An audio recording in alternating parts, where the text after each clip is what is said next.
And that's how you lose 150k easily. Hello, welcome to #AskMissK. My name is Nokuhle and I'll be your host. Please just remember, this does not constitute financial advice. It's merely me telling you a story as a friend. Enjoy! Hey guys, welcome to Wild Financial Stories. My name is Nokuhle Khumalo, and this segment of my YouTube channel is where I actually tell you stories that I've either picked up in the news, online, or people have actually told me via email. So make sure you drop me an email if you have something to share. And basically, I find that as a community, we learn better when we tell each other stories about what scams we've fallen for or almost fell for. Please do feel free to drop me an email at nokuhle.templates@gmail.com. I'll leave a link in the description box, and I look forward to hearing your stories. Remember, fraudsters are smart, but you and I are smarter, so don't let them catch you out. And if something has already happened, that's okay. Forgive yourself, but just tell us a story so that we don't repeat the same mistakes that you did. All right, cool. Let's get into it. You are listening to Ask Miss K. Alright, story number 1 is buying a car online. Okay, so firstly, just as a major disclaimer, I would not recommend buying a car from start to finish purely online. Like, I am someone who believes in actually physically seeing a car, touching it, starting it, test driving it before I actually purchase. But in the rare occasion, some people do have to buy and finish the whole transaction online. So let me just tell you of a story that happened to someone I know and how you can avoid it. So this is what happened. Someone will list a car on Facebook or Auto Trader or one of these car platforms, and obviously a person like you and me who's interested in buying will make an inquiry and say, hi, I'm interested in this car, can we talk further? And then what happens is the seller will give you a call and ask you, hey, I see you sent me an email saying you're interested in my car, where are you based? And then you'll tell them wherever you're based, and then they'll be like, oh, okay, I'm actually not based there, I'm based in X. So if you say you're in Joburg, they'll say they're based in Kimberley, or if you're in Kimberley, they'll say they're based in Pietermaritzburg. You know, they'll always choose a place that's not the same as yours, and they'll be like, so for me to bring the car to you, I'm gonna need you to make a payment.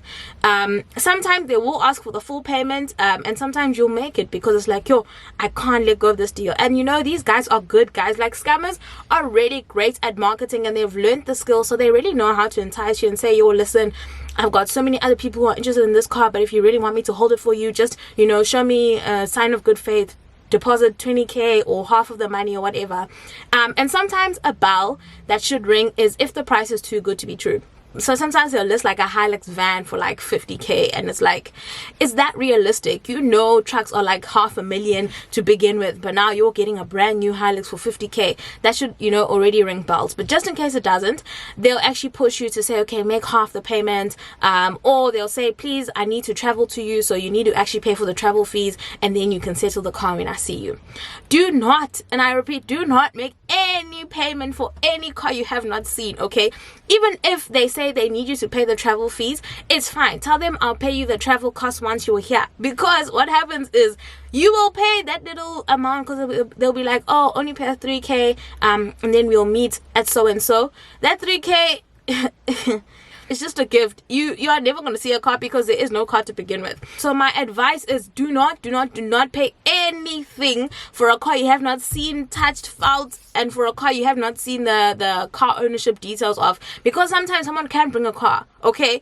Be very careful. Like, do not pay for a car that has not been transferred into your name, where you don't have like the latest documents, because sometimes what people do is they'll bring you the car, you'll physically touch it, you'll drive it, you'll feel good, and then they'll be like, okay, cool, once you've made the payment, I will bring it back. And then you make your payment, whatever, and then they'll be like, okay, cool, brazo, let me just go and wash this car for you and I'll bring it back. You're never going to see it again, okay? You're never going to see it again. So unless that car has been transferred into you, you can show them, listen, I've got the money for you, transfer the car. And like, guys, if you are buying something from a stranger, please always do it in a public setting where if you need help, you can get help. Like, do not go to their house, because how are you going to scream for help in a private area? Always make it in public. You can even meet in front of the police station if you want. I actually recommend that, because if something happens, just run up, bruh.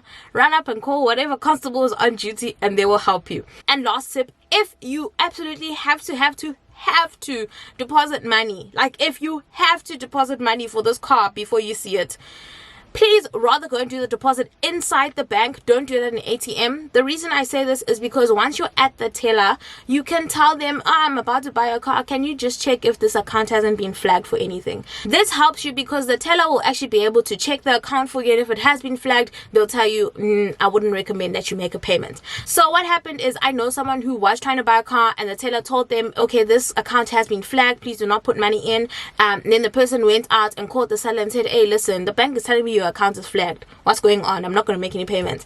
And then the seller was like, oh no, I haven't filed my taxes, so SARS has flagged it, or the auditors have flagged it.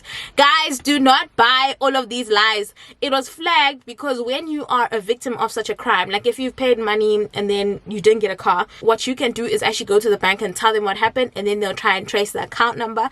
And if a lot of you file a complaint against the same account number, it will be flagged. So that's the only thing that the bank can do. They can't actually like get your money back instantly because you're the one who actually pressed send. It was not a fraudulent thing. It's not like someone hacked into your banking portal. You're the one who pressed send. You're the one who initiated the whole thing. So all they can do is actually just monitor the account. So when this person says, no, don't mind, it's just like I haven't filed my taxes or whatever, be warned, okay? Be warned. Do not send money that you are not willing to lose, because chances are you are going to lose it. If you're buying a car online, go see it, physically touch it, see the latest documents, do it at a police station, be ready for the transfer there and then, and do not allow someone to leave with your car that you've paid for. Once you paid for it, it's yours. Drive off with it. It's yours. Okay. And then just a side tip, whenever you are buying things online, avoid making payments using e-wallets, instant cash, or like your ShopRite checkers, tellers, because these are untraceable. The fact that all you need is someone's number and then they can actually like withdraw the money is the reason why it's so hard to trace it back, because you know not all SIM cards are recurred, or they could use someone else's cell phone, get the cash, and then, you know, disappear. You are listening to Ask Miss K. Story number 2, owning a truck, side hustle. So there's a scam that's been long ongoing in KZN, and I want to say KZN, but maybe it does also happen in like these other provinces. If you guys know of it, do let me know in the comments. But what happens is, essentially there will be a company that approaches you and promises you an investment opportunity of owning a truck, and you have one large investment up front, and then you get paid massive amounts forever and ever. Amen. And obviously the way I'm depicting it makes it sound like an obvious scam, like, ugh, duh. But let me tell you how they do it, because a lot of people do get caught up in it, and I know why. Right. So firstly, what this company does is they'll identify like 4 or 5 people in a certain area as their successful picks. Okay, so basically they'll come to you and offer you an investment opportunity of a lifetime. You'll buy a truck and they will outsource your truck for you on your behalf. They'll handle all the admin, and basically your truck, usually like an excavator or whatever, will be used by these other companies who rent it out, and basically you can make money like 50k a month plus. So what they do is they'll say you have to buy one truck, and I think a truck is about 150,000 rand. A lot of money, okay? And usually people will find ways to source it. So I know this one man from Pietermaritzburg who had like a fleet of meter taxis, and like, if you guys know, meter taxis aren't really lucrative. It's more like you wanted to be in the taxi industry but you couldn't really get in, and now there's Uber as well, so you know, meter taxis are really not winning at the moment. Anyways, so what this guy did was he liquidated all of his meter taxis, so he sold them, and then he used all of that money to buy a truck. When he bought this truck for 150,000, this company gave him the returns they promised him. So they gave him 50k plus every single month, right on time. Now, naturally, as people, we watch this person who is coming up and it's like, how are they making so much money? And also, as the one who is making the money, you can't help but be so happy and joyful that you start talking. Word of mouth is the most popular and effective marketing technique, because word of mouth actually like appeals to a lot of people. The fact that you're hearing it from someone you trust or someone you're familiar with makes you more than likely to actually use whatever company is being recommended. Like if you see an advert on TV, or you see me doing a YouTube video, it's like, they're selling something. But if you hear it from your neighbor, or you see it from your uncle, you're more likely to trust it, because if it's working for him, why wouldn't it work for me? And that's how the scam starts. Fine. So now, because this man has shown his results and everyone can see that yes, they really did make the nice returns, everyone wants to join in. So you will now do your own research about how you can also participate in this truck industry. And you'll go to their offices, and these guys are super smart. Sometimes they'll actually rent offices in an area which is right next to a trucking company, not their trucks, but you don't know that as a prospective customer. You just walk in and they say, oh, welcome, thank you so much for joining us. As you can see, we already have a couple of trucks that are ready to go out. And then they'll point over to the yard of trucks that don't belong to their company, but they just strategically rented a place right next to an official trucking company. But as an unsuspecting person, you're not going to question things. You're not going to ask them to show you like proof of ownership or whatever. And then they'll be like, it's best to strike this deal while it's hot. Like right now we have a couple of construction projects that are about to go out, and it would be really great if you can actually, buy in just in time so that you get those big, long-lasting contracts. As a person, this excites you because you don't want to miss out, and we all know that certain things come once in a life and you think this is it. And also, guys, I just want to say scammers are really good at what they do. They have done this multiple times. They know their flaws, they know how to adjust. They literally improve their game with every single customer that they trick. So they have been doing this for some time and they are extremely smart. So you might think, oh no, I would be able to spot a scam from far, but trust me, you might not be. But anyways, this is what they do. Fine. But anyways, let me get into the other details. Fine. So they'll encourage you to act fast, okay? And then you'll be like, oh, I don't know where to source so much money. 150,000 is a lot of money to just come up with, and a lot of people don't have it and a lot of people don't have it just lying around in their bank accounts. But what these scam artists are so good at is that they'll give you ideas. So they'll tell you, oh, maybe you can get a loan, if you have a good credit score you can apply for a loan. Or they'll say, are you part of a stock file? Maybe you can become the admin and just take out everyone's cash, use it to buy the truck, and then when you get your first 2 or 3 months of payment, you would have been able to refund the stock file amount. Like, don't worry, no one will know you've used the money. Or they'll say, you can co-own it with a friend. Maybe you guys bring in 75k.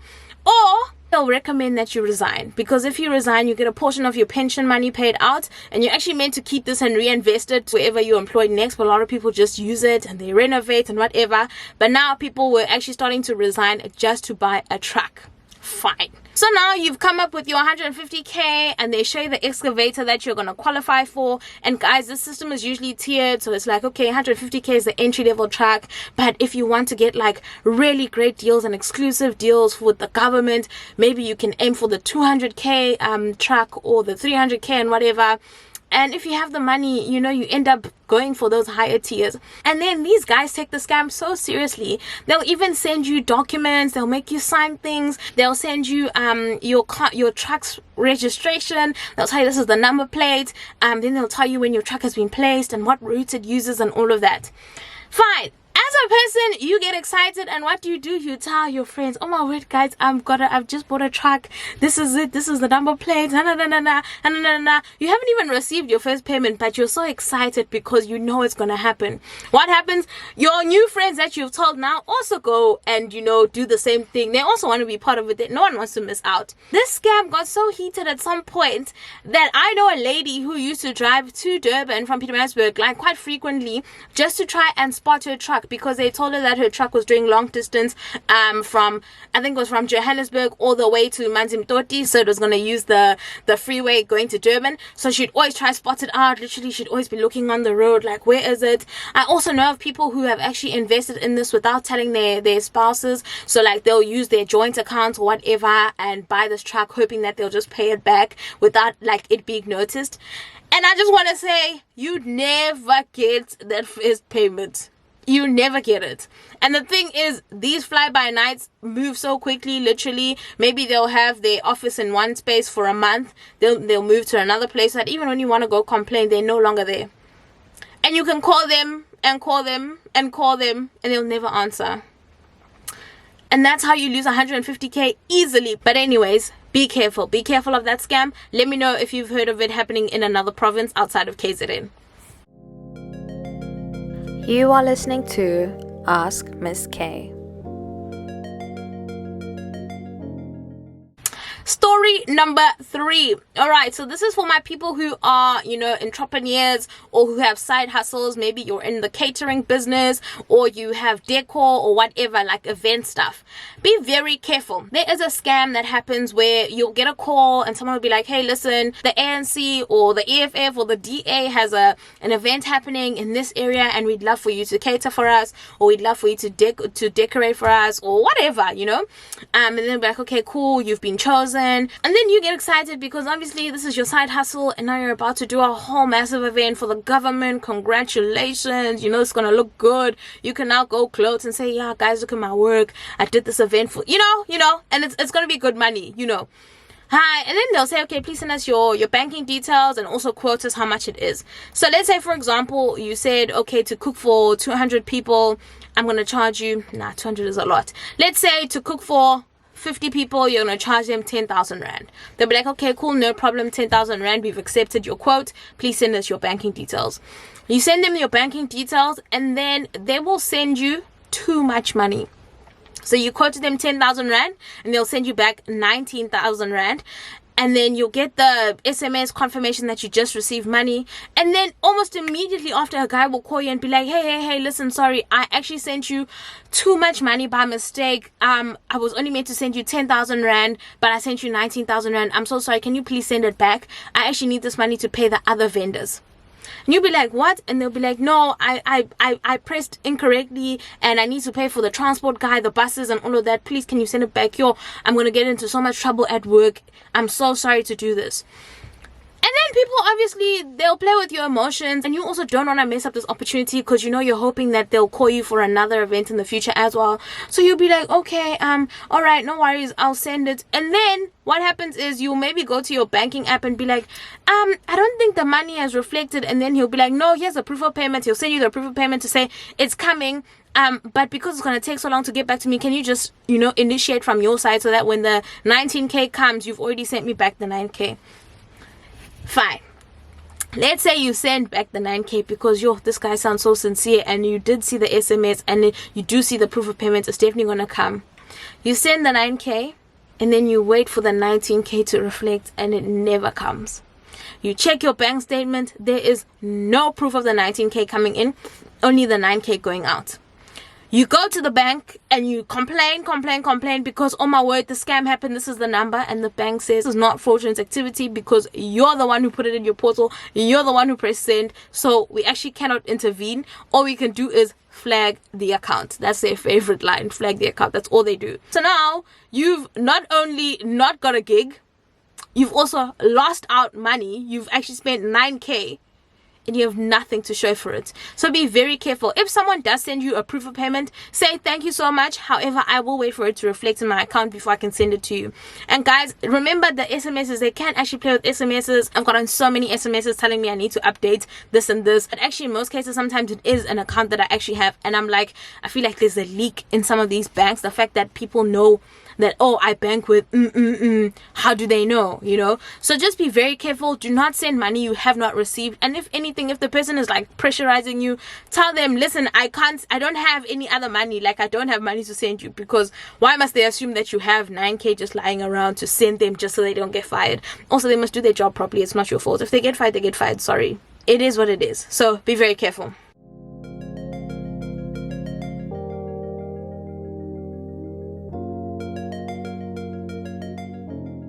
Story number 4. This is a quick one. So when you're at your local supermarket, whether it's Pick n Pay, Checkers, Food Lovers, Woolworths, wherever the case may be, make sure that when you're actually making your payment, you check your slip. Okay, so if you tap, usually you'll find, because tapping doesn't allow any cash back. However, I know some people are still quite old school, or they've actually deactivated the tapping because they think it's super dangerous and people can just tap you. I know we all have our concerns around it. So if you're someone who likes inserting your card into the card machine and dialing in your PIN code, that's okay, keep doing it, but just make sure that you check your slip afterwards, because what happens is some of these supermarket employees are now giving themselves cashbacks. Okay, like, it won't be a massive cashback, maybe it'll be like 50 Rand or 100 Rand, but it is still money that is being stolen from you, and because you put in the PIN, the bank can't do anything. So make sure you actually inspect your till slip before you walk off. And if you feel like there is something, just hold them back. I know it's so awkward because when you've paid, it feels like the cashier wants you to move quickly. Take your time. Take your time. You are a customer. You must be able to put in your change nicely into your wallet, pack your stuff, take your time. There's no rush. And even if they give you attitude, that's okay. You'd rather take the attitude than have someone take cash back out of your account and then they've pressurized you to leave and you just left only to realize when you're home that they took out 100 rand. Because by the time you go back to the supermarket, what's the proof that you didn't get the money? What is the proof? And also maybe someone would have changed shifts already. Just don't take the risk. Always be very careful when you're using your bank card, and remember, do not trust anyone. Assume everyone is trying to take money from you, money that you've worked hard for. So always try to protect it by being vigilant. You are listening to Ask Miss K. Story number 5, and it is our final story for the day. When you've ordered goods online. I've actually almost fallen victim for this twice. When you've ordered goods online, and I feel like people have intel because it always happens when I'm waiting for a Shein order or a Takealot order or something. It never happens when I'm not expecting anything. So there might be a leak with the courier companies. I'm not sure. So what happens is you'll get a little SMS saying, "Hi, please note." Actually, no, I don't even want to paraphrase. You'll get a message saying your item has been put on hold due to a missing house number. Check and update the correct address. Then they'll put like a post office link. And then you can click that link and it will take you to a site that looks very similar to an official post office website link. Not that I know what it's meant to look like, but they'll use the correct colors like your red and your blues and whatever. And then you'll put in your name, you'll put in your correct address because obviously they told you your address is wrong.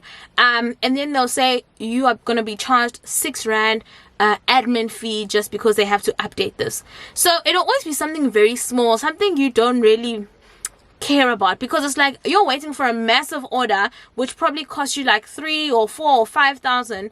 A little 6 Rand admin fee is not going to stop you from getting your things. Like, you're going to want to pay it, whatever. You put in your card details, and then what happens is once you click submit, you've handed over those details, right? Maybe your bank will ask you to authorize, maybe they will not. But what happens is they'll take more than the 6 Rand. And they'll take it in small amounts and you won't notice. They'll maybe take like 35 Rand 7 times.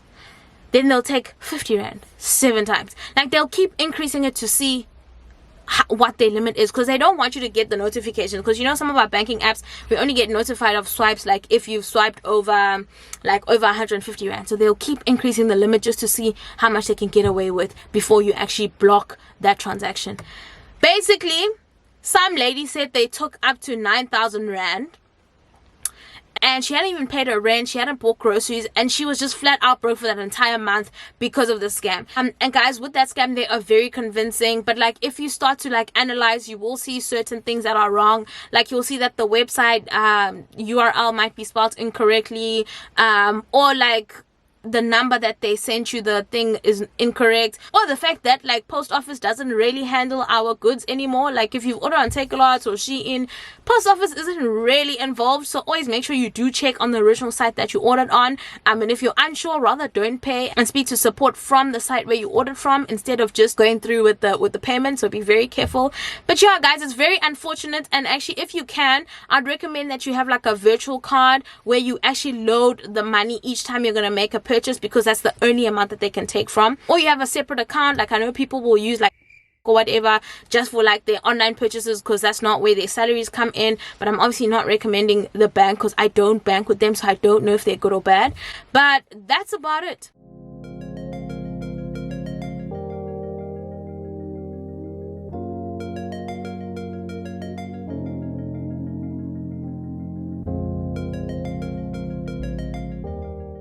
Thank you so much for tuning in, guys. I hope you've enjoyed this episode of Wild Financial Stories. If you do have any questions or stories to share, please do hit me up at nokuhle.templates@gmail.com. Alternatively, please drop me a comment and let me know if you've heard of any of these scams, or if you've heard of any similar scams. We'd love to read up on them. If you haven't hit subscribe already, that's okay. But next week, we'll be reviewing the Mini. That's actually the car I recorded this video in. I have been driving the Mini for the last week now and have absolutely enjoyed it. But make sure you stick around to see the video of my full review. Bye! If you enjoyed this video, please tip me with a like, comment, and subscription.